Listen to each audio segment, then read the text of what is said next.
Exercise को continue करते हैं और आज इस लेक्चर के अंदर हम लगाएंगे क्लास 10 मैथमेटिक्स की न्यू एनसीईआरटी का चैप्टर नंबर 6 ट्राइंगल्स की एक्सरसाइज 6.2 का क्वेश्चन नंबर 8। और देखिए ये क्वेश्चन बेस्ड है एनसीईआरटी की थ्योरम 6.2 पर और ये थ्योरम है कन्वर्स ऑफ बीपीटी। तो कन्वर्स ऑफ बीपीटी के ऑलरेडी मैं बहुत सारे क्वेश्चंस करा चुका हूँ, लेकिन आपको टेंशन लेने की जरूरत नहीं है, क्वेश्चन से समझ में आ जाएगा कि कन्वर्स ऑफ बीपीटी क्या होती है।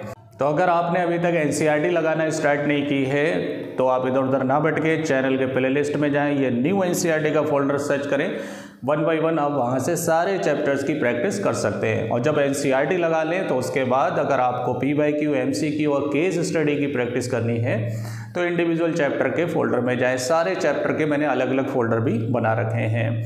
नॉट इवन मैथ्स, अगर आपको फिजिक्स और केमिस्ट्री लगानी है क्लास 10th की, स्पेशली एनसीईआरटी एंड PYQ के लिए, तो आप उसके फोल्डर में जाएं, वहाँ से आप साइंस की भी प्रैक्टिस कर सकते हैं। तो अगर आप हमारे फर्स्ट व्यूअर हैं, चैनल को सब्सक्राइब नहीं किया है तो सबसे पहले चैनल को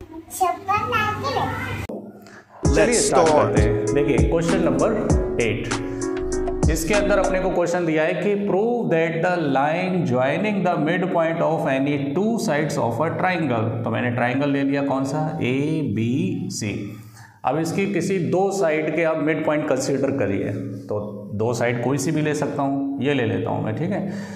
एक इसका मिड पॉइंट मैंने क्या ले लिया, M, और इसका एक मिड पॉइंट क्या ले लिया मैंने, N। इसकी जगह पे इधर भी ले सकता हूँ, है ना, और इन दोनों को भी ले सकता हूँ, इन दोनों को भी ले सकता हूँ, कोई भी दो आप साइड के क्या ले सकते हैं, मिड पॉइंट ले सकते हैं। अब देखिए प्रॉब्लम क्या है, आप यूनि डायरेक्शन में नहीं पढ़ा करें।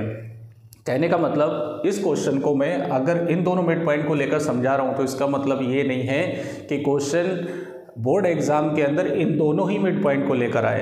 अगर फॉर एग्जांपल मान लो ये वाला मिड पॉइंट आ जाए तो आधे बच्चे बेहोश हो जाते हैं कि सर हमने तो ऐसे ऐसे पढ़ा है, ये मिड पॉइंट कहाँ से आ गया। तो थोड़ा सा वेरिएशन को भी आप क्या किया करें, प्रैक्टिस किया करें कि अगर ऐसे लेंगे तो क्या होगा।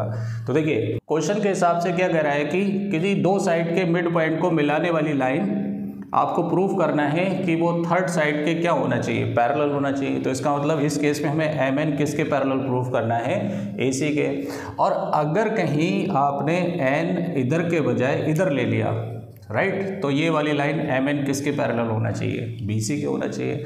और M इधर के बजाय आपने किधर ले लिया, इधर ले लिया, राइट, तो MN किसके पैरेलल होना चाहिए, AB के होना चाहिए। अब होता क्या है, बोर्ड एग्जाम में जैसे ही पेपर खोलते हैं आप, क्वेश्चन पेपर, तो क्या होता है, ऐसे ही ट्राइंगल बने हुए होते हैं और इससे पहले आपने प्रैक्टिस की नहीं होती है, तो वहाँ जाके दिमाग क्या हो जाता है, फुर्र हो जाता है। फिर बोलते हैं कि सर क्वेश्चन पेपर टफ है। ऐसा नहीं है, आप जितनी भी पॉसिबिलिटीज़ है ना सबको आप क्या करिए, कवर करिए, राइट। तो चलिए मैं काम करता हूँ, इस क्वेश्चन को इस तरह से कराता हूँ, है ना, फिर बाकी का आप अपने आप से ट्राई करेंगे कि अगर ये दो मिड पॉइंट है तो ये कैसे पैरेलल होगा, ये दो मिड पॉइंट है तो ये लाइन इसके कैसे पैरेलल होगी, है ना। तो ये वाला मैं डायरेक्शन कराता हूँ, उसके बाद आप दोनों खुद से ट्राई करना, राइट। तो क्वेश्चन में फिर से रीड कर देता हूँ कि prove that the line joining the mid point of any two side of a triangle is parallel to the third side. इसके क्या होगा, ये पैरेलल होगा। ये अपने को क्या करना है, प्रूफ करना है। तो देखिए given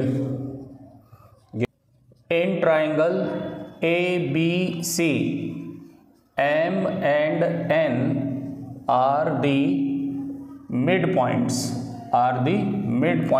of sides AB and AC। AB और AC के क्या है, ये मिड पॉइंट्स है। टू प्रूव, क्या प्रूव करना है अपने को, MN पैरेलल टू BC। तो देखिए कन्वर्स ऑफ BPT क्या होती है, कोई लाइन ट्राइंगल की किसी साइड के पैरेलल कब होती है, जब और बाकी की दोनों साइड को इक्वल रेशियो में क्या कर दे, डिवाइड कर दे। मीन्स इनका रेशियो आपस में अगर इक्वल प्रूफ कर दिया तो समझ जाना कि MN क्या हो जाएगा, पैरेलल हो जाएगा BC के। तो देखिए कैसे प्रूफ देंगे, सिंपल है ही। कैसे, देखिए AM किसके बराबर है, MB के। कैसे पता, ये गिवन है, मैं ऑलरेडी लिख चुका हूँ कि M क्या है, मिड पॉइंट है किसका, AB का। तो AM और MB दोनों आपस में इक्वल होंगे और इसको मैं क्या ले सकता हूँ, AM अपॉन MB किसके बराबर हो गया, 1 के बराबर। इसको डाल दो इक्वेशन फर्स्ट। नाउ AN किसके इक्वल है, NC के। ये भी अपने को गिवन है क्योंकि N क्या है, मिड पॉइंट है, ये वैल्यू लिख चुका हूँ मैं, N mid point of AC।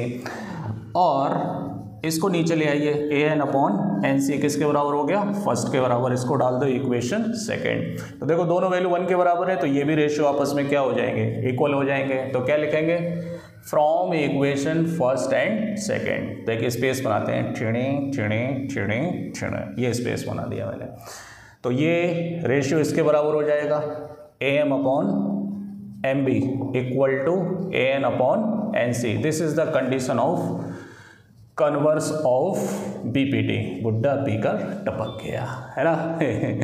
Converse of BPT की कंडीशन है कि दोनों रेशियो आपस में इक्वल हैं। So therefore mn parallel to BC, mn किसके पैरेलल हो जाएगा, BC के। यही हमें क्या करना था, प्रूफ करना था। तो अगर आपको वीडियो पसंद आया हो तो चैनल को सब्सक्राइब करें, बेल आइकन को दबाएं आगे के क्वेश्चंस के नोटिफिकेशन के लिए। Thank you.